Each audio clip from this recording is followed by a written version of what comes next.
everyone, thanks for joining us again. So you watched our fight scene. You were supposed to write down all of the places that you thought the naps were, who was doing them, and how it was done. Let's see if you're right. Okay, so our scene started off with Juan and I walking across towards each other and bumping shoulders, right? This is very simple. You just want to make sure that you don't bump each other too hard in the shoulder, right? Just a very gentle, casual bump, right? Obviously, our characters react to it very poorly. We're very upset, and Juan is going to give me a shove. Now, Juan, can you explain how you do the shove? Yeah, so this is important. So I'm not actually shoving Caroline. I'm gently putting my hands right below her collarbones.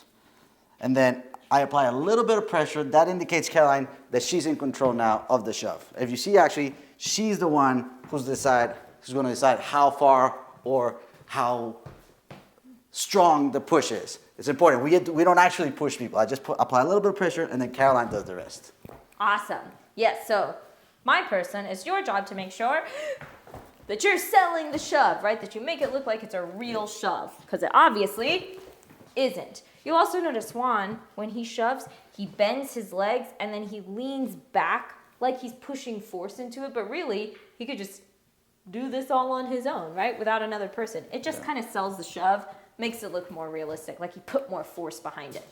All right, so after the shove, I get very upset. I am so angry. And so I am going to punch Juan in the face.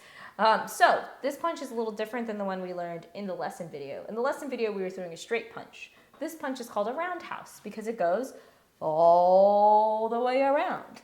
Now notice how much distance there is, right? Because what's the number one rule, Juan? Safety and slow. Safety and slow, right? So safety first, we want to make sure there's plenty of space here, right? So I'm going to throw it all the way around. Now, who do you think is doing the nap? Is it me, napping my thigh as I go past? Or is it Juan? The correct answer is Juan. Juan is actually clapping his hands, but you can't see it because as he claps, he's going to turn away from you, right? Away from the audience. So it's going to look like this. Hooah, right? Now, let's do it the opposite direction so you can see how he does it. Hooah. Right, so you can see he hides his hands behind his body as he turns. Nice. All right, so after the punch, Juan is understandably upset. And he decides he's going to pull my hair. Now, how do you do this, Juan? So, what we're going to do is we're going to do an open hand, and we don't actually ever grab the other person's hair. So what we do is, as soon as we're going to land in the person's head, we do a closed fist and we let it sit on the other person's head. As soon as that happens, that's going to signal Caroline to grab my hand, and again, she is in control of where we go. She decides, oh, we're going to go this way, that way, and then since our choreography, we plan on landing to the other side, I gently kind of nudge her that way, and then she does the rest. Beautiful, nice. Now make sure when you grab his hand that you grab the hand, you don't grab the wrist, right? We want to avoid making contact with any of the joints. So wrists and elbows, we want to take very good care of because they tend to be more fragile. And speaking of joints, when you fall on the ground, you want to make sure you don't catch yourself, right, on your hands or your joints, right? What we're going to do is use our legs, actually, lots of leg muscles. So you're going to take kind of a big lunge to the side, and you're going to fall down this way. So what you're trying to do, what you're aiming to do, is land on the side of your leg and on your booty, right? Those are big muscle areas, rather than landing on your knees, because you might hurt your knees, or catching yourself on your elbow or your wrist. You want to catch yourself on the side of your leg, then your hands can come down, because most of your weight is already on the floor. Then your hands come down, and they're going to slide. So you're not really even putting any weight on your hands, they're just sliding. And you get that beautiful sound, and it looks like you actually fell. After that, I get back up. I'm so upset. I'm so angry, right? We're gonna fight. So here, this is the first time we actually do make physical contact when I punch Juan in the stomach. Now, I'm not actually punching him in the stomach with a closed fist, because that would not be safe, right? What I'm doing is my hand will open up, and I'll hit him with this side of my hand, very gently. And then it'll pull back out, and I make a fist again to make it look like I hit him in the stomach. Now, Juan knows it's coming, so he's going to tighten his stomach muscles so he's ready for it. But we want to make sure that even if he didn't do that, I wouldn't hurt him, right? So practice with your fist, opening, hitting your own hand, and coming back out and making a fist again. That way, you can get that sound, that nap, right? But you're making sure that you're not hitting too hard. So let's see what this looks like. We're here, we're here, we're here. Oh. Right? So it's very quick, almost like a little flick. Now, Juan's part, what do you do? So just as important as what Caroline is doing with safety, I have to sell the punch. So like you said, like Caroline said, I get my tummy pretty hard, and as soon as I feel the contact, I do the sound, and I also curl up, because that's what would actually happen if you get punched in the stomach. So as soon as Caroline hits me in the stomach, you feel you have to sell the punch, and Right, nice, awesome. So then Juan decides to react. This is the punch that you saw in our lesson video. So where is the nap coming from? That's right, it's coming from Juan. He's hitting his own hand as he passes. Yeah. So it looks like this. So it's like Caroline mentioned in the last video, I grab the other person by the collarbone, you telegraph the punch, then you do the nap with an open hand, and then you close your fist.